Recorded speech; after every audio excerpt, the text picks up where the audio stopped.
Hey guys, in this week's episode, we are talking bodies. But before that, we are talking about Chris's trip to Fantastic Fest and Andor. Andor. How many bodies is that? I don't know. It's 3. But I was trying to do Reservoir Dogs. Oh, what? A celestial body. The part in the beginning of Reservoir Dogs where they're like, dick. Oh. And like, how many dicks is that? Okay.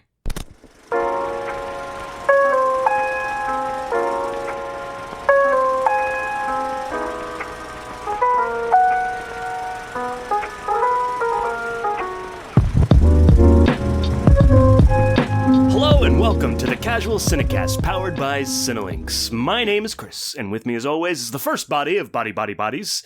Mike, how you doing today? Doing well, Chris. How are you? I'm doing well. Also joining us is the second body of bodies. Justin, how does it feel to be the second body? It feels pretty good. I like being in the middle of a sandwich. What? Sure. Yeah, okay. All right. If this is your first time listening, normally we like to start off every episode in a section called News on the March, where we talk about film and TV news, or more accurately, just the stuff that we have been watching. And then we move into our feature review, as you've picked up on, and as we already talked about at the top of the show. This week we're discussing bodies. Anytime we say that, we should go Justin, or Mike says the first one, Justin says the second one, I say the third one. Yeah, we'll make that happen with the magic of editing, I'm sure. Will be needed. Yeah. When we're not doing things like bodies, what we like to do here on the Casual Cinecast is every other week we put out a Casually Criterion episode, thereabouts every other week. In these episodes, the listeners choose from the Criterion collection for us to review. We each choose one, and then we put it out into the ether, into the Twitterverse, and you guys get to choose what movie we pick. And then we review it on the next episode of the Criterion Collection. Our next one is High and Low. Have we announced that it's High and Low? It's been a while. We've all been really busy this month. The next one is High and Low. Yeah. I don't know if we've announced it. I think our most recent episode was The Gunfighter, and then the next one we're doing next week is going to be High and Low. Yeah. If we didn't announce it before, there it is. A grand announcement, if ever there was one. Like Chris said, we put the poll for the listeners to choose our Criterion films out on Twitter. You can follow us there at Casual Cinecast. We're also on Facebook and Instagram at Casual Cinecast, but I wouldn't really bother with either of those. Twitter's the place to follow us. Agreed? Yeah, we should really just take this out of the show notes so you have to say less stuff. I guess that's true. Yeah. If you have questions about the movies we're reviewing, you can send us messages on Twitter or to casualcinemedia@gmail.com. Then, of course, if you haven't done so already, you like the show, go onto iTunes, go onto whatever platform you listen to podcasts on, give us a 5-star review, 10-star review, thumbs up, subscribe, click, whatever. Yeah. Do it. All of it. Mainly because podcasts are hard. They take a lot of work, and it takes a long time to build up an audience. Long time. Preview to our review. Yeah. All right. Okay, and with that, let's go ahead and get into the show. Okay. News on the march!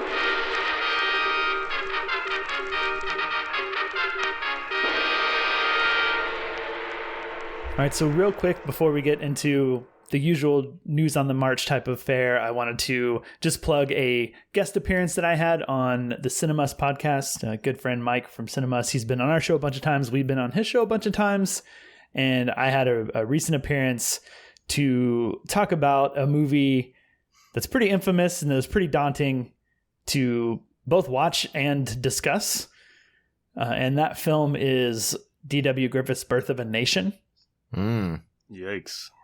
Yeah, which is a tough movie to agree to watch and then to talk about for, roughly an hour to an hour and a half. I'm not exactly sure how long the episode is, but, over on Cinemus, they review movies from like the 1001 movies you must see before you die book, and then decide whether it's actually a movie you must see, a cinemust, if you will.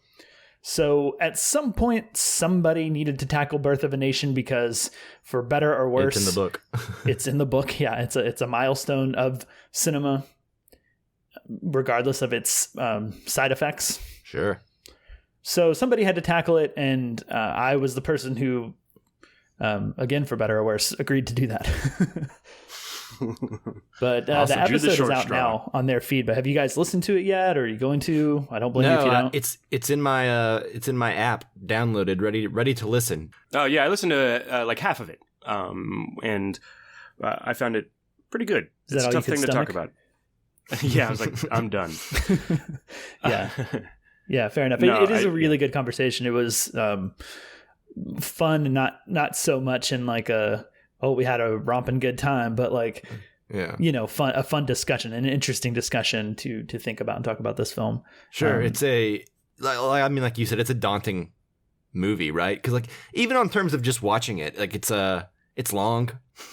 Yeah. It's a little over 3 hours. It's a silent film. And then like, obviously the subject matter. And so it's just, but 3 hour silent film, like, those aren't easy to tackle, or you know what I mean, when there's so much out there to watch. But but anyway, like, it sounds like it'll be a good conversation. I know Mike's a thoughtful guy. Yeah, and I guess for anybody who doesn't know the content you're talking about, the movie is horribly racist and kind of single-handedly revived the Ku Klux Klan that was dying out, among other things. So all of that is discussed in there. But you guys have seen Birth of a Nation, I assume? Yes. Parts of it. Yeah.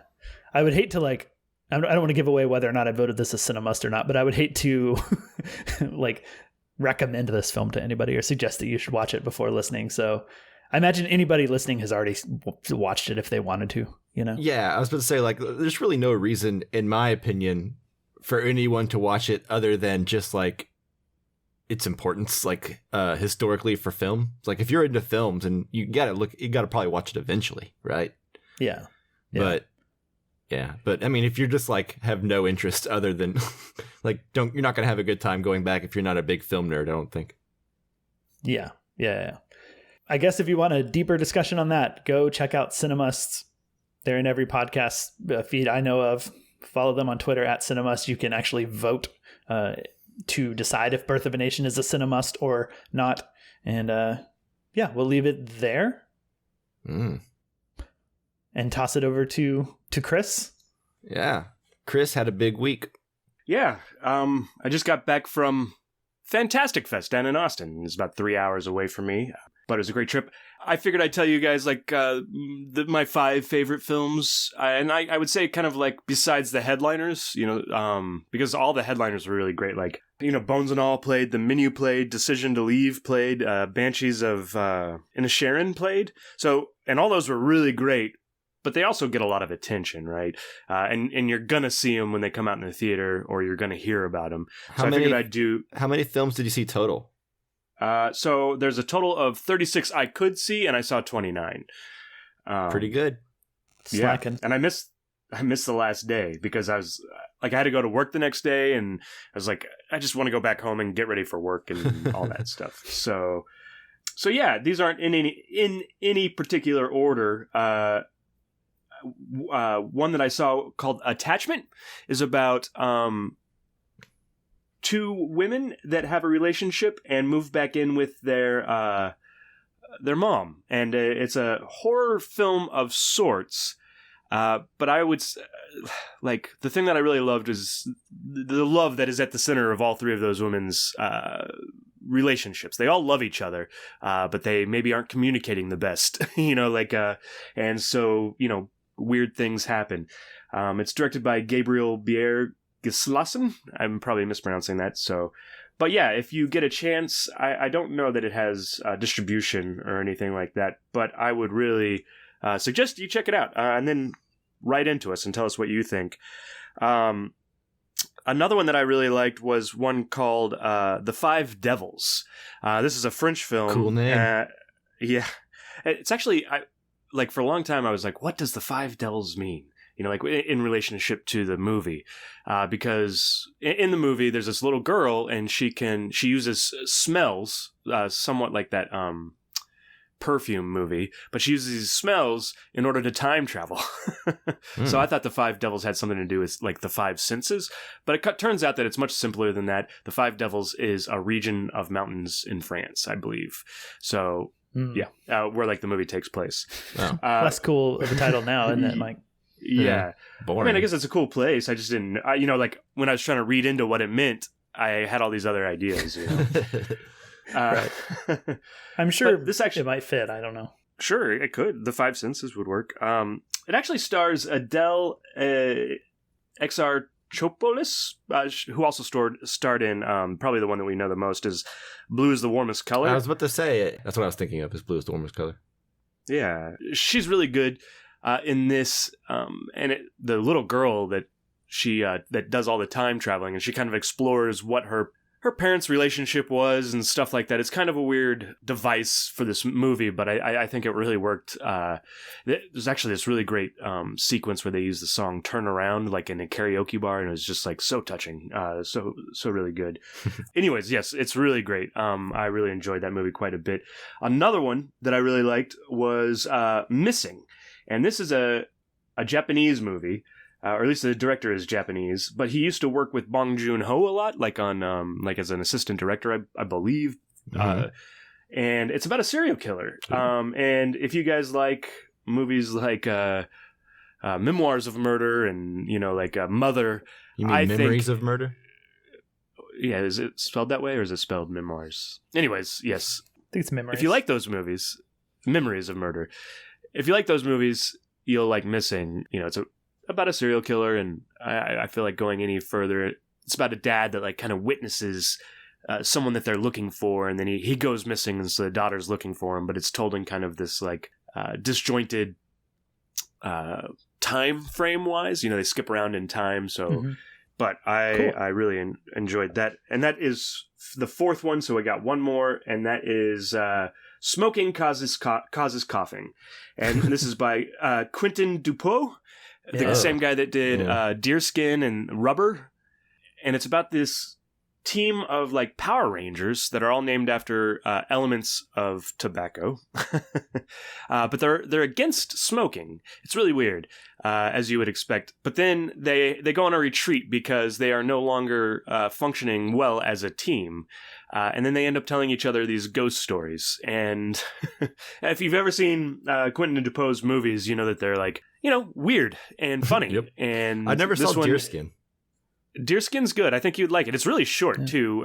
We saw it at Alamo Drafthouse. You saw that with me, Justin, didn't you? Yeah, and that's the only movie of his I've seen because I never got around to watching Rubber, but what a wild ride that movie was. And this movie feels a bit like when you're describing the plot that it kind of starts as one thing and then keeps like evolving slowly into something else that you wouldn't have ever seen coming. Yeah. From the beginning. Sure. Yeah. But it's a little bit simpler than his other movies, but it's still because basically they end up going on this retreat and just telling each other stories, like ghost stories. And that's kind of the whole movie, but the different stories are really funny. And in fact, this actually has the girl from The Five Devils in it, Adele. So I thought that was funny. Yeah, so that's my 5. I will say Banshees is amazing. Really? I wanted to point out the other ones, but Banshees, I can't wait to talk to you guys about it. Banshees, the menu is really good. So those are movies that you should seek out in the movie theaters. Decision to Leave is really great. It reminded me of Vertigo. So yeah, I've heard that. That's cool. I'm excited. Now I guess we get to look forward to these movies in the coming months. Yeah, the ones I said, may not come out till next year. Or, like some of the Fantastic Fest movies I saw last year, still haven't come out. Right. Yeah, some of these we may never get to see. Yeah. But, look for them on Shudder and stuff like that. They're kind of like... That's usually the place, streaming services. Yeah, so. If they do come out next year, you'll be so ahead of the curve. Yeah, you will. Yeah. And if they all come out this year, I expect a wild and diverse top 10 from you at the end of the year. Because 29 movies is a lot to add to your list. I know. It is. I don't even know if I'm up, I might be around that like total of like 2022 exclusive movies at this point. Yeah, there hasn't really been a lot. Like, I'm hoping stuff starts to come out now that's good, but it's been kind of I don't know. It's been kind of a slow year for good movies, in my opinion. Yeah, several got pushed back too, right? The like things that were planning to come out too. Not as much as like in the past couple years, but there have been some things that I knew, like I think they were on my most anticipated list, and suddenly they're not out this year. Yeah. You know? Well. Sure. I do think we have a bunch of, the typical onslaught of the end of the year Oscar type movies like Tar and Fabelmans. Yeah, I've heard good stuff about Tar. Yeah. Stuff that I haven't necessarily seen. White Noise should be interesting. Armageddon Time by James Gray should be really good. So we have a bunch of stuff that if it's not good, it'll at least be interesting coming out soon. It's always interesting when a new James Gray movie is coming out, because even the ones of his that I don't love, I always like, I'm happy they're being made. Sure. Yeah. Right. So, yeah. So that's my Fantastic Fest. I had a great time. Next year, you guys should come too. That's. Yeah. I will do my best. Man, that sounds like a lot of movies to watch in a week, but a younger me would have jumped at that opportunity. But yeah, and the other thing, I mean, like some of the other people that I knew, they would basically skip the first two movies, and then watch the evening movies, or right. You kind of you make it's up not the time one size fits all. Yeah, you can do what you want or do what's best for you. Yeah, like a younger me would have seen all 36 possible, probably. Sure. Yeah. Now I would be. I think 29 sounds like a sweet spot. Who knows? Yeah. Yeah. Well, I think like the first couple, like in my experience of going to like film festivals, it's a little bit different because I went with like my film versus just going to a film festival to just go.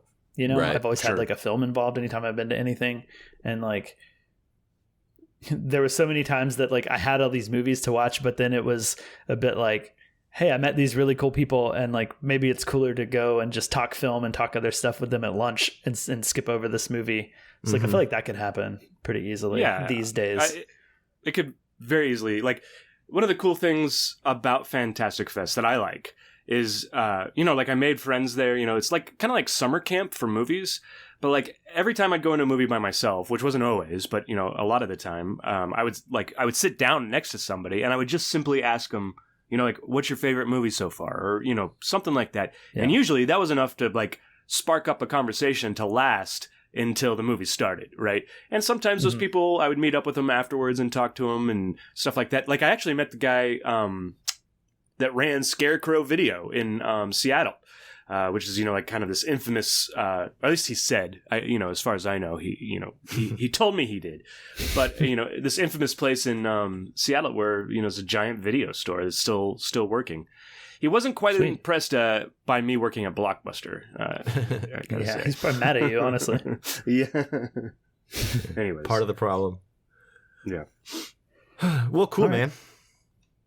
That's awesome. Yeah, I mean, I would like to try to go to this next year because it's been a while since I've seen that many movies in such a short span.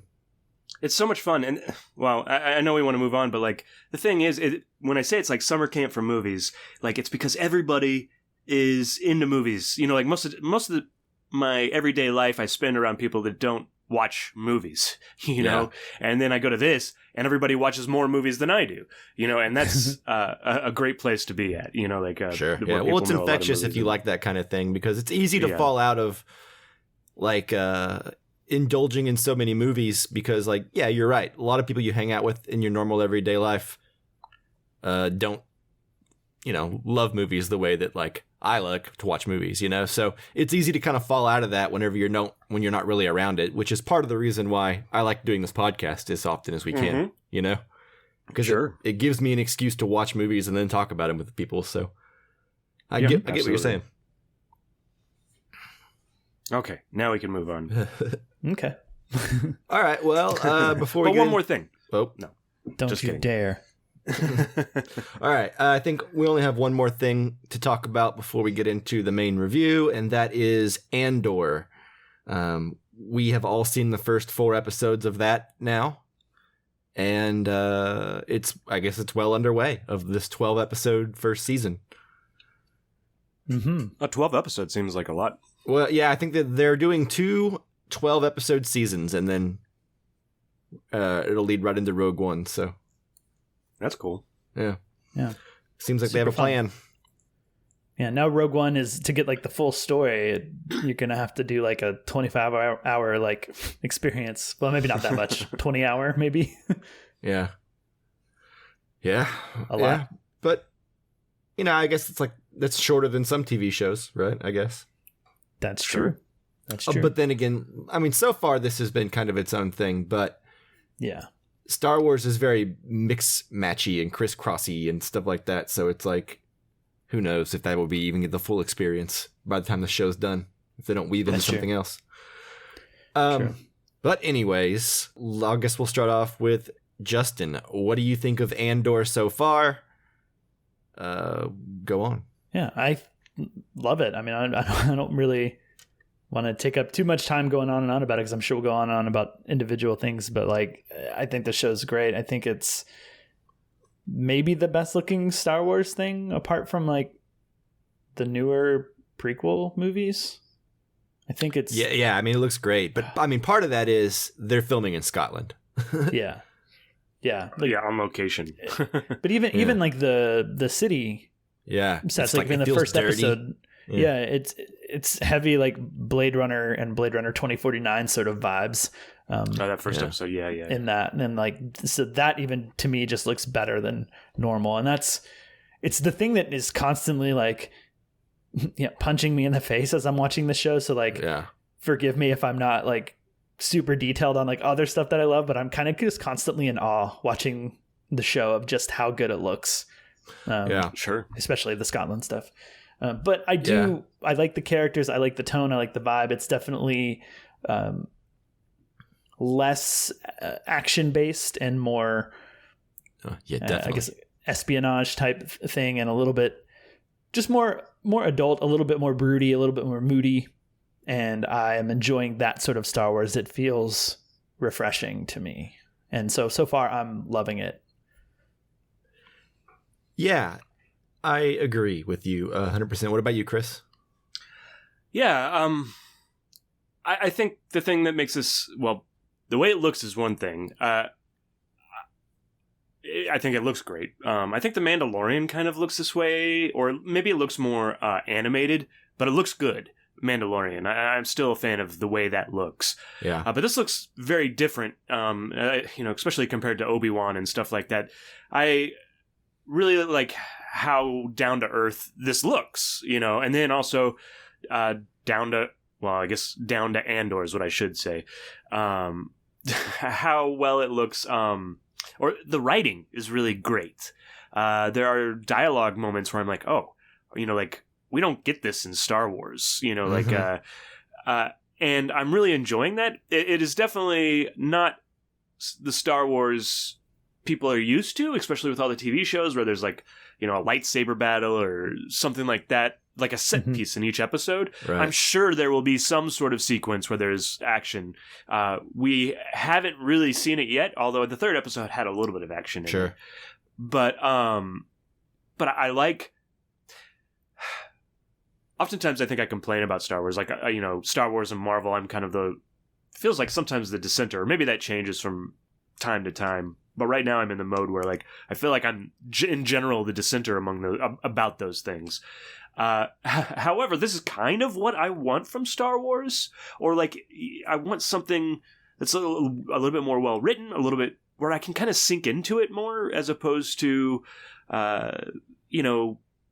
surface level battles, or lightsaber sequences, and stuff like that. If that makes sense. Well, those are fun. Yeah. Well, like there's room for both, right? Like, yes, there's room for like Star Wars made for like 30 and 40-year-olds. And then there's also still room for the Star Wars that's like traditionally for like families, right? Sure. Agreed. And I'm not, and like I was saying, both of those are okay. Like, I think little kids would be bored by this, like who are like hooked by Mandalorian or Boba Fett. You know what I mean? Sure. Yeah. And that's probably a problem. I don't know where Disney falls on that, but like, it's certainly not hitting the 4 quadrants. Well, that's what I'm saying. That's hitting my quadrant. There's room for both, right? Like, yeah. like, yeah, we're grown-ups who want more dialogue and more like overall arcs and character development and all that stuff. And that's not traditionally what Star Wars has ever really been. But people have been wanting this from Disney Star Wars ever since Disney Star Wars became a thing, and now it's finally here, right? So hopefully it's enough of a hit with like everybody to where it proves to be viable enough to keep doing this type of Star Wars. Yeah. And then also, let Jon Favreau keep doing his thing. I mean, and that's the other thing. I mean, there are elements of like the Star Wars universe that I'm not a big fan of, but like certainly The Mandalorian, I love The Mandalorian. I love watching it. So maybe not Boba. Wait, what is his name? Jabba the Hutt? Not Boba. What? Boba Fett. The Boba Fett show. I wasn't as big of a fan of that, but anyways. So I really enjoy this, Mike. I've prattled on for long enough. What do you think?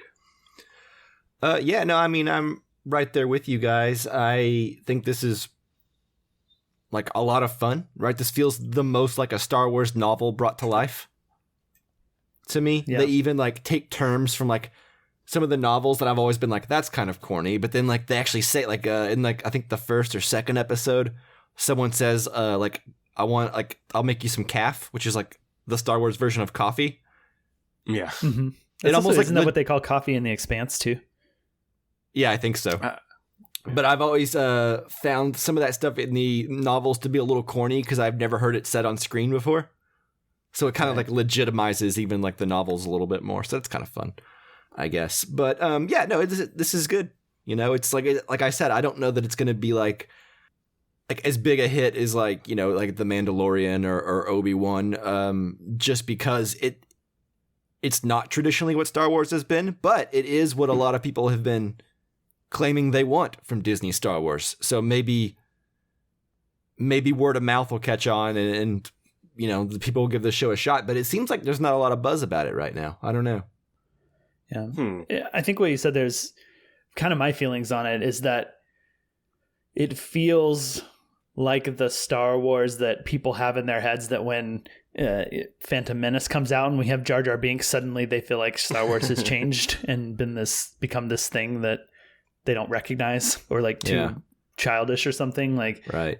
Andor feels like might that. Beg to differ on that opinion though. Sure. Yeah.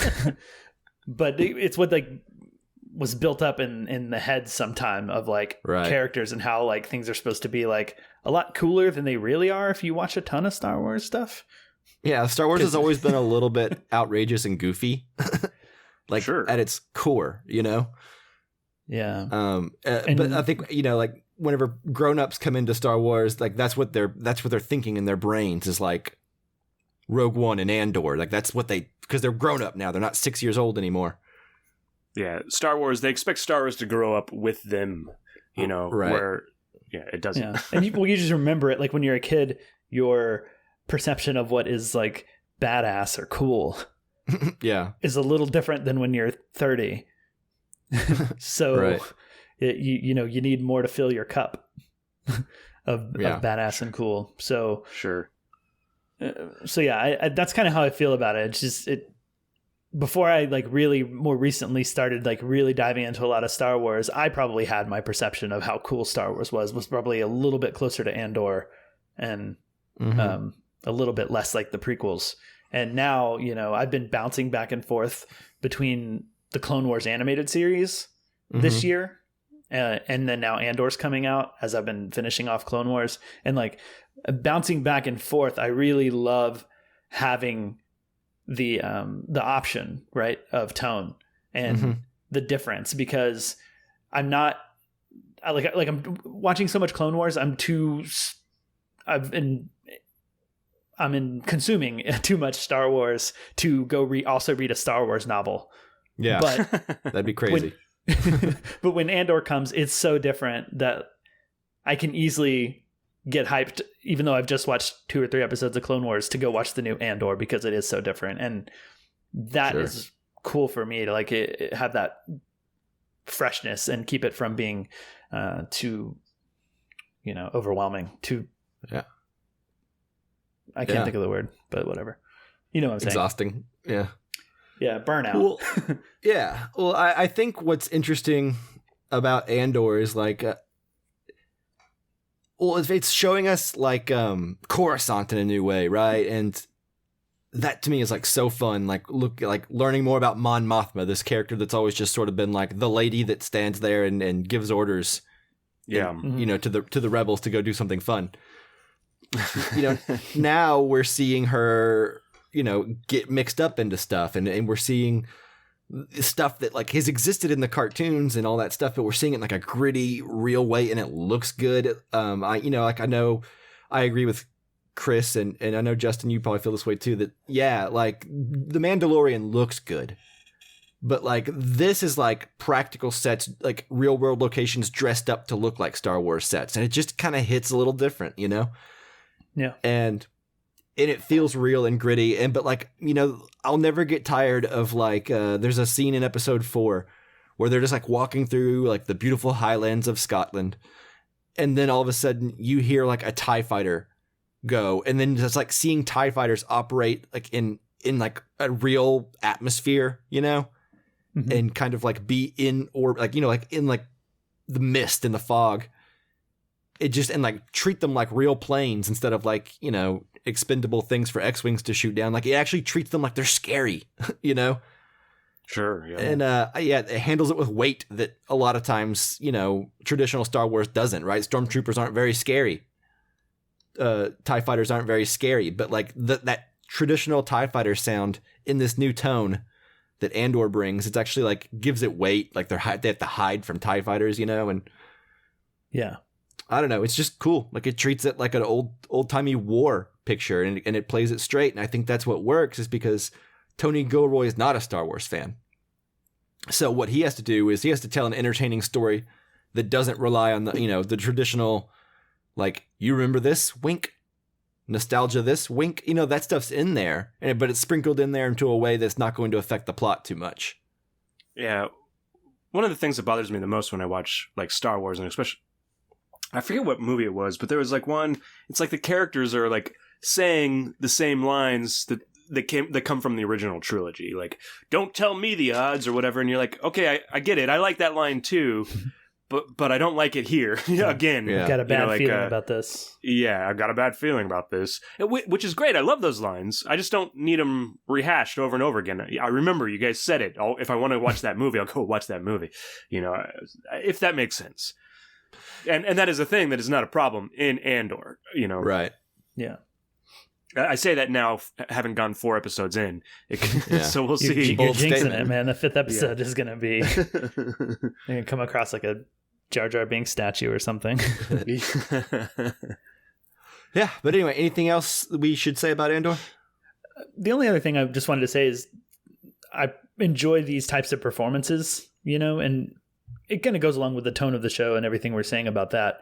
But these performances feel like they're taking it very seriously, and it's something that even, going back to like the prequels, like I don't necessarily feel this same level of like seriousness from like an emotional standpoint from the performances even in like Obi-Wan and Anakin at times. Like it still feels a little goofy for a bunch of it. And there's just another level of acting going on. And one of the few other times I can think of like feeling that were the woman who's the spy in Obi-Wan recently, whose character name and actor I can't remember, the actress. Yeah, Indira. Yes, from Game of Thrones. Yeah, she's great. She's great. And then Werner Herzog and Mandalorian. Oh yeah. Like there was a weight to his line delivery of Star Wars locations and terms that I don't often feel. And I feel that again with Stellan Skarsgård and with Diego Luna. And I like that. I think that's... Yeah, Stellan Skarsgård is infinitely watchable in this part. Yeah. Watching him do his thing and like getting into character, getting ready to like lead this double life. It's so fun. Mm-hmm. Yeah. It's another thing that just kind of sticks out and shines above some other Star Wars stuff for me. Yeah, they take that moment. A lot of other Star Wars perhaps wouldn't take that moment. I don't want to rule that out. But I do like what you said, is like you can feel the stakes in the acting. They know that if they get it wrong, they're going to die. So it's very serious as opposed to, I like what you're saying there. Just keep it up. Yeah, and I don't want to say like, oh, these are better or necessarily, it's just a different. Yeah. It's just a different experience. Right. Yeah, I feel like a lot of people who are trying to encourage this show simultaneously want to be like, this is good in all the ways that like this other thing isn't. Like, I just want to keep reiterating, like, there's room for both, Yeah, 100%. It's a lot similar to another debate that's going on about Lord of the Rings and Game of Thrones right now. They're very different things. One's a lot simpler and one's more complex. Yeah. Well, I think you said it best, where, like, what was your comparison? Like, Lord of the Rings is Star Wars, and House of the Dragon / Game of Thrones is Dune. Oh yeah, that was Justin's. Yeah.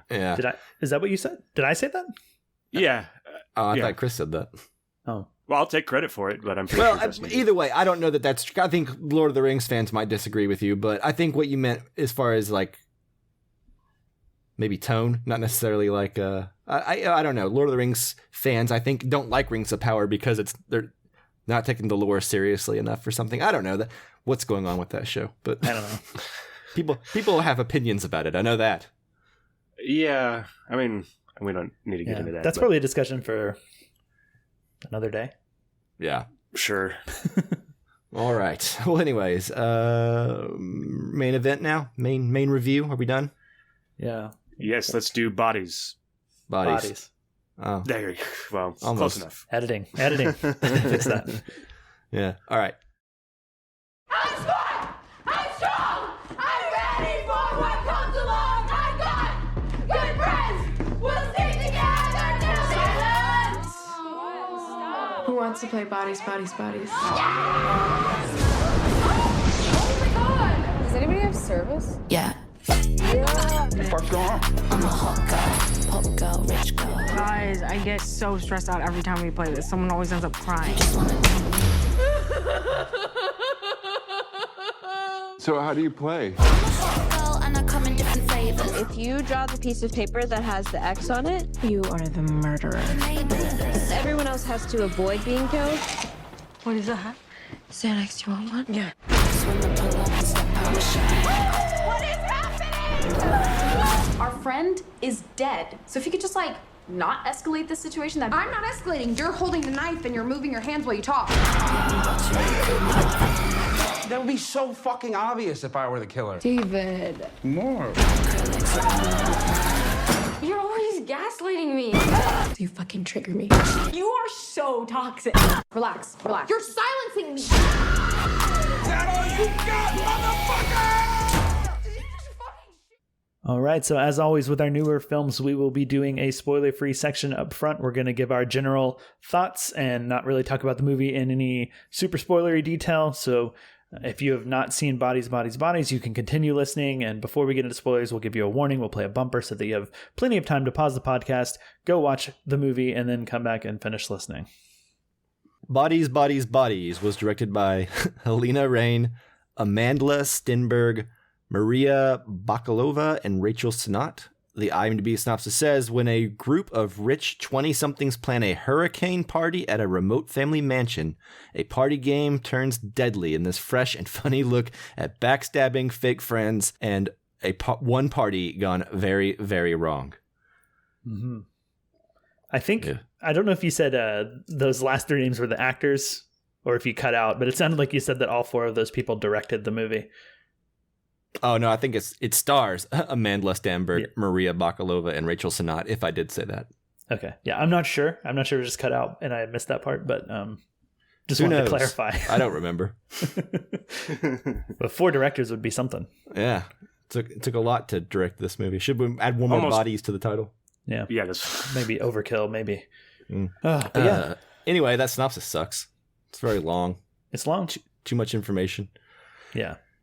Also, it's weird that a hurricane party is a thing.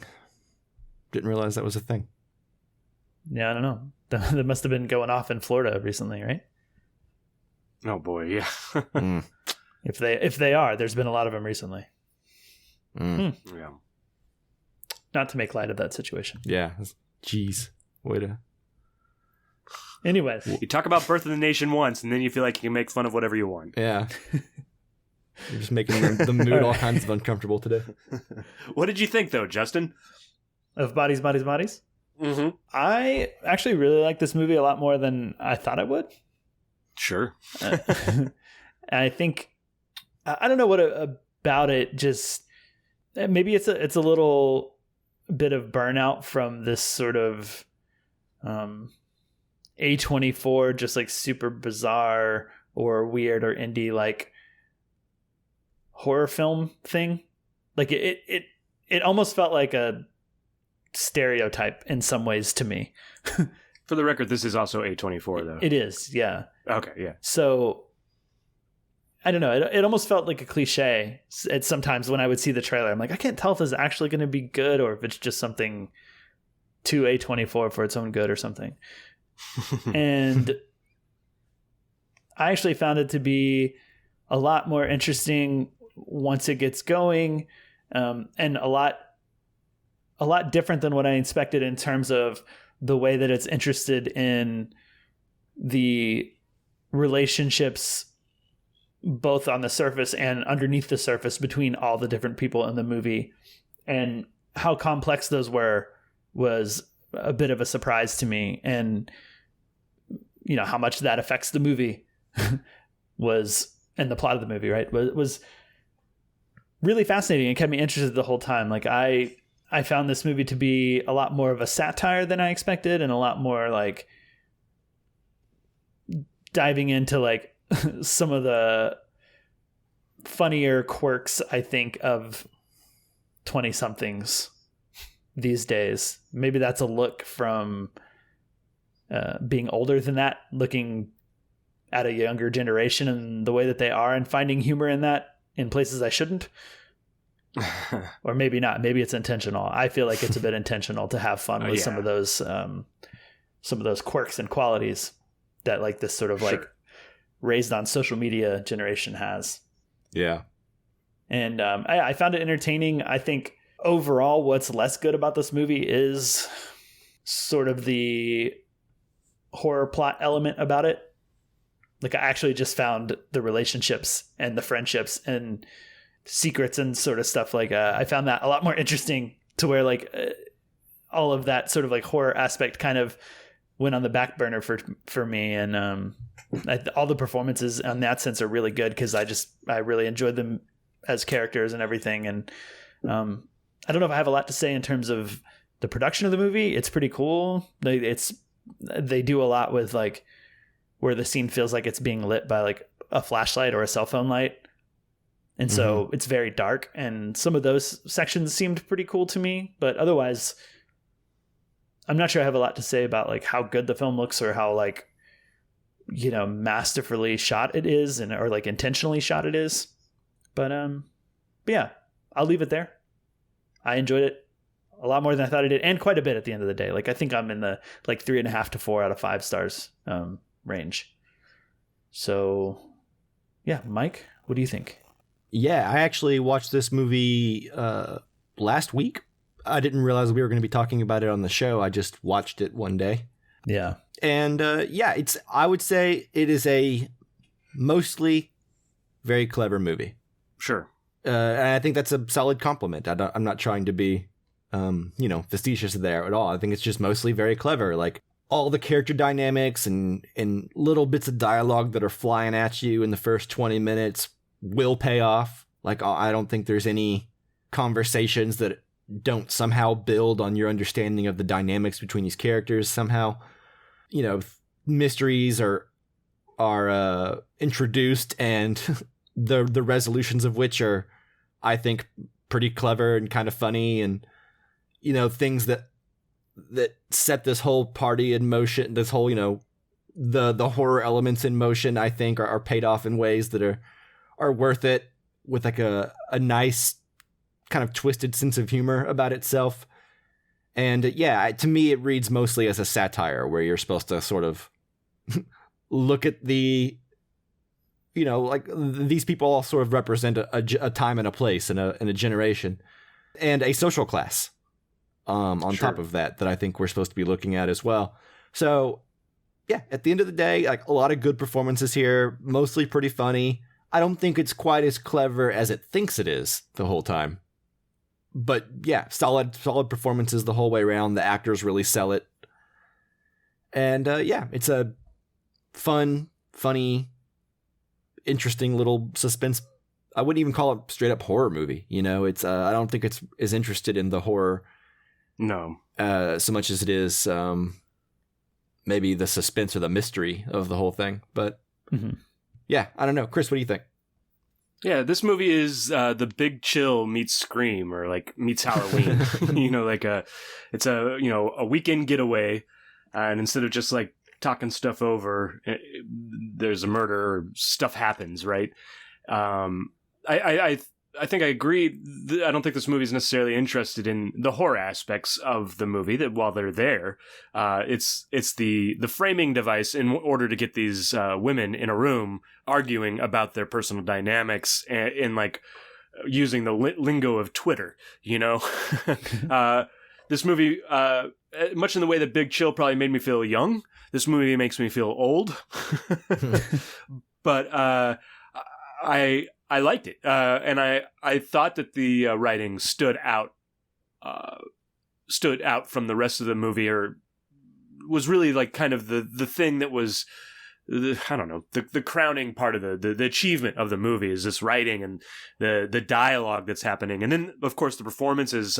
Rachel Sennott, I hope that's how you pronounce her name. I don't know if you guys have seen Shiva Baby or not, but you guys need to check out Shiva Baby. She's really great in that. And once again, Rachel Sennott was the girl with all the little glow sticks around her neck. Yeah, she's the one from that, like, Welcome to L.A. Oh, Twitter thing? Yeah. Yeah. You know what I'm talking about? Yeah, we all do coke. Yeah, like, do you have an eating drugs, disorder? We all are. Get one, bitch. Yeah. I have not seen that, but it sounds funny. It is funny. I'll send it to you. Okay. Yeah. Anyways, Shiva Baby, I highly recommend. But I really enjoyed this movie. Much like Justin, unexpectedly so. And yeah, I'm interested in talking about it further, but most of the stuff I have to say I think would be reiterating what you guys already said. One question I have is, how many rooms does this house have? Because especially in the second half or so of the film, it's so dark. You're like, how many rooms are they going into? They're just like constantly going into a new room, or what I think is a new room. It's so dark that this movie could take place in like 5 different rooms total, and I wouldn't know. Yeah, they just like put new things in each room. Yeah, I mean the house is definitely mansion-esque, if not quite mansion. Oh yeah, vibe, sure. Based on some of the establishing shots and the pool and backyard and stuff. Also, Lee Pace is a giant. I really like the scene where they find him like sleeping, yeah, and he's got that light thing on his face, but there's all these like women around him that are like half his height, and you know, like I thought that was a really cool scene and sequence. So yeah, and also just like the whole element. I don't think this is a spoiler, but like, one of the whole dynamics at play here is like they start playing a game where, you know, like I think everyone's kind of played some form of this or seen it played at parties, where everyone is like got an identity that they're supposed to keep secret or whatever, and one person knows that they are the killer, and the other, you have to kind of solve and ask questions to figure out who's guilty, you know? Yeah. And then when things start going crazy, you know, no one trusts each other, and then there's like this whole dynamic of like, man, if this guy is a killer, he would be unstoppable amongst all these, like, because he's just so big. Right. He's pretty great in this as well, even though he's got a shorter role, but like, spoiler, I guess, about that. But, waiting. Whoops. Yeah, he's pretty great. Mm-hmm. And, well, I mean, do we have anything do we want to get into spoilers, or do we have something else we want to talk about? No, I mean, we kind of talked about all of it, but Maria Bakalova. Oh, yeah, she's great. Yeah, Yeah. she's good in this, and it took me a minute to recognize her from Borat 2. Oh, Surprise. It took me till just now to recognize that. There it is. That was kind of what made me want to watch the movie, was because I watched this and X the same day, actually, but I watched this one X is good first. too. And what made me want to do that was because I was like, I want to see what she's capable of, because I thought she was great in Borat 2. But that's like a different kind of style, like I don't always love Sacha Baron Cohen in movies, even though I like Borat, Right. Mm-hmm. Yeah. She's good in this. And I watched it because on October 1st, like that night, just to, my wife and I decided to kick off October movie season. We're going to try to watch, a bunch of horror, suspense, thriller type stuff. Yeah. And this was the first one. Nice. What are you going to watch next? I think maybe the new Scream, because we haven't seen that yet. Okay. I was trying to work my way through the Scream movies, and then I never got through Scream 3. I don't like them. Yeah. And then I think in terms of newer movies, Hocus Pocus 2 is on the list, because Hocus Pocus 1 is one of our favorite movies growing up. So we got to watch 2 now. X, I'm clamoring for X and then Pearl as well. Yeah, that's the reason I watched X, is because I heard Pearl was really good. X is okay. I haven't seen Pearl yet, but I'm excited to. Yeah, I enjoyed X. Yeah. We're getting off topic, though. We are. Yeah. So let's, I guess, moving into spoilers then? Yeah. Let's spoil this. No, I guess Rosebud is just a piece in a jigsaw puzzle. Any more cigarettes you got up there? I'll tell you all about it. Things are going to start happening to me now. And here we go. Oh my gosh, can you believe there wasn't a killer? Yeah, that's actually, I enjoyed that quite a bit. It was just whatever Pete Davidson's character's name is like his own dumbass, like, yeah, slicing his own throat, playing with that big stupid sword. Yeah. While trying to do something for social media. Yeah. Yeah. I think the dynamic at play between the women in this is really great. And that's kind of what the movie's all about. Is the movie saying that on Twitter, when we just we just blame whoever and we're just like basically killing each other because we get on Twitter and we start yelling at each other about stuff. Is that what the movie's saying? I don't know. Is that what it's saying to you? I guess a little bit, yeah. Then I guess that's what it's saying. Then is it like modern art? Yeah, there you go. Yeah, I think if you want to pull something more thematic out of it, I kind of enjoyed the movie just as its own tale and like its own set of characters, because as much as the sort of twistiness of the ending maybe the first started to make me roll my eyes, like I kind of enjoyed that that's what it ended up being, because I like the idea that all of this, I don't know, fakeness that they sort of like put on and like pretend to be friends and like backstab each other, behind their backs, how like that's really like what causes everything, because like deep down most of them don't really like anyone else in the room. Yeah, when push comes to shove, they throw the other one off the cliff. Yeah, I like that too. Like that's what makes it fun. I guess I at a certain point I stopped looking for something deeper that it was trying to say, just because I was so into this idea that they're killing each other because of all the unspoken stuff, because of the dynamics and well, that stuff's there though that Chris is alluding to. I mean, it's sort of like like Lord of the Flies, right? Because like, what's the last thing that they say? I think the last line spoken in the movie is like, "I have reception." Yeah. Right. Yeah, and it's like once they lose their connection with like social media, like, and what they live for and what they what they find value in.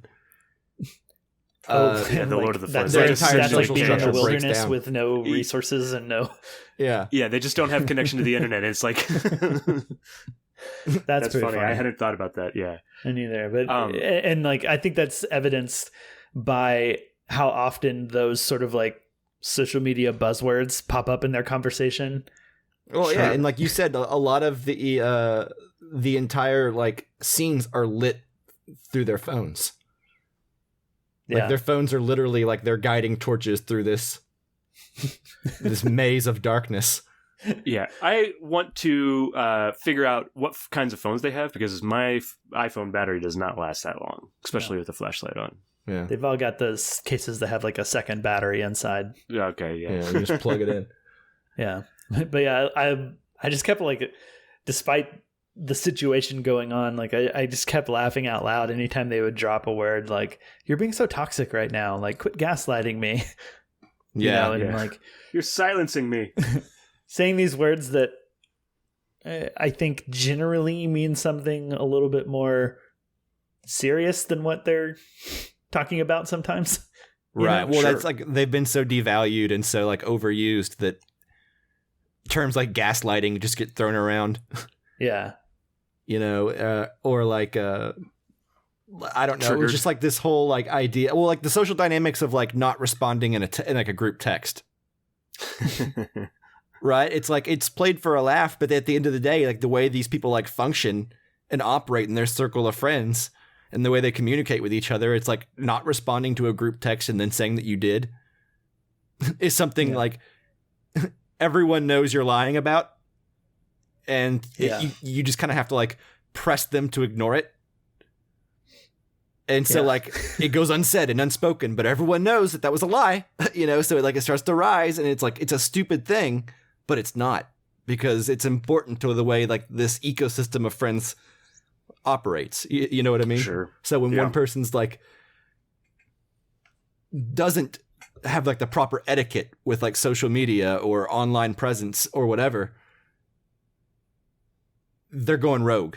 You know, they're going against the grain of the friend group, you know? Yeah.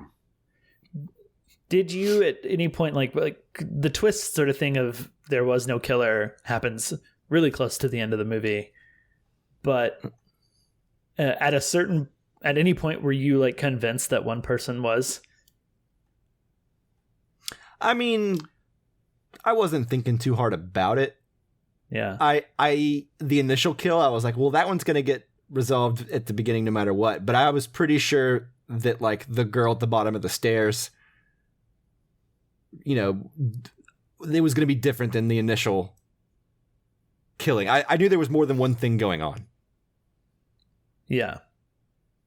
If that makes sense. Yeah. Sure. My suspicions just kept skipping around to everybody. I'm like, oh, that's it.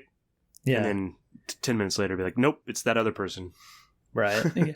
I think there was just a certain point in the movie where I didn't think that anybody left alive was the killer. And they kind of have this story set up of, oh, there's a person who was here, but they've left and we don't know where they are. I think it was a character named Max or something they kept talking about. Yeah. And that's kind of there to take care of that, but I don't know. I never bought that would come back around. In one of the things, I think I'm assuming that's the person who shows up at the very, very end of the movie. Yeah, but I didn't think it would come back around. I thought it was kind of a red herring. Sure, and I think it was. Yeah, I do like how, and I think the new Scream is this way too. But Scream is kind of, or slasher films have kind of become the new like Agatha Christie murder mysteries. You know, like you put a bunch of people in a room, someone dies, and you got to figure out who did it. But meanwhile, you know, more and more murders happen, and it's more in the horror version as opposed to like the genre of mystery. But they are kind of the same thing, and I enjoy that about this film too. Yeah, this one the other thing feels more Agatha Christie like than your traditional horror type movie. Slasher, yeah, it does.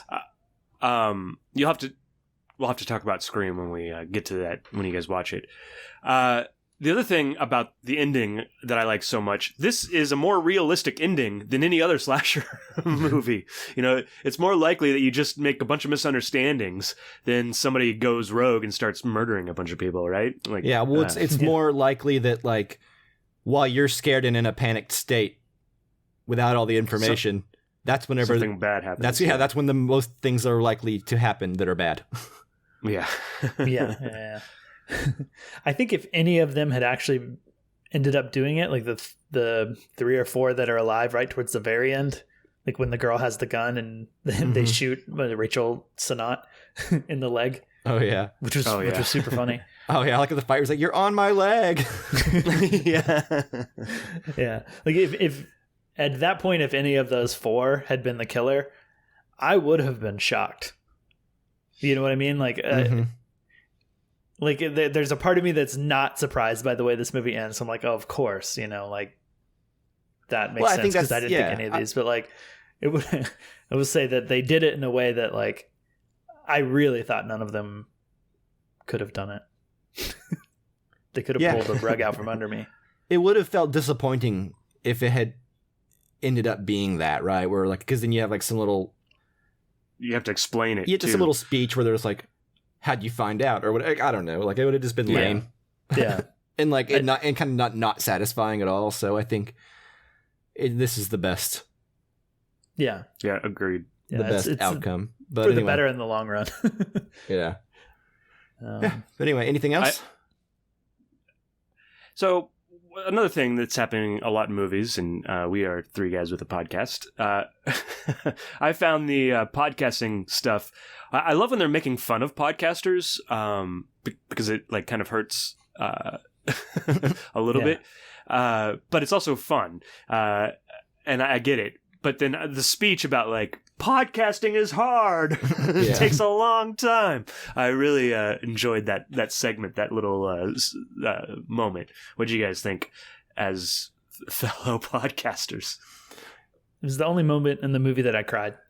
I got really emotional in that moment for some reason. Yeah, I didn't even like that character, but she just moved me right then.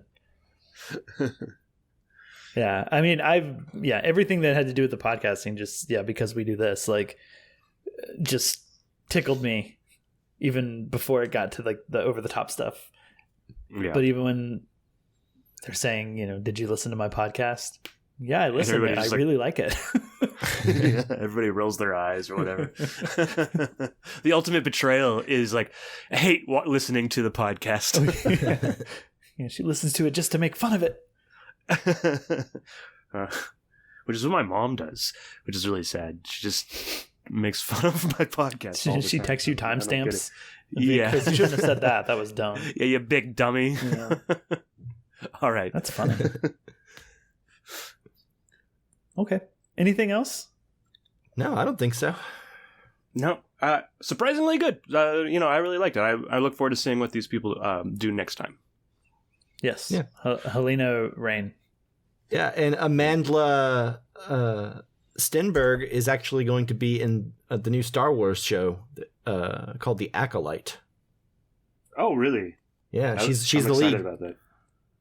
So you can look forward to more Amandla Stenberg there. She is the Acolyte. Yeah, the titular Acolyte, probably. Cool. Have fun. All right. Okay. Anyway, I sent you that video that we were talking about earlier, Justin. Should I watch it now live? Probably not. I mean, you can, but everyone else in the world knows what it is already. You're just out of the loop. Yeah. I'll watch it later. We're a little over an hour, so we should probably wrap it up. Yeah. So that does it for this episode, right? Yeah, it does. That sure does. All right. Well, thank you, listener, for listening. Thanks, as always, to Jake Wagner Russell for doing our intro and outro music, which are the same. I don't know why I differentiate every time, but whatever. If you want to hear more of his music, go to soundcloud.com/bobscotch. All right. Stay tuned to this channel, this feed, subscribe, all that, because our next episode will be a casually criterion for high and low. Yeah. And next week, Chris will say hi, I'll say and Mike will say low. That's how we're going to do it. We'll get it right next week. Yeah. We'll be good by then. All right, guys. Thanks so much for listening. We really do appreciate it. And until next time, bye-bye. Bye. Bye.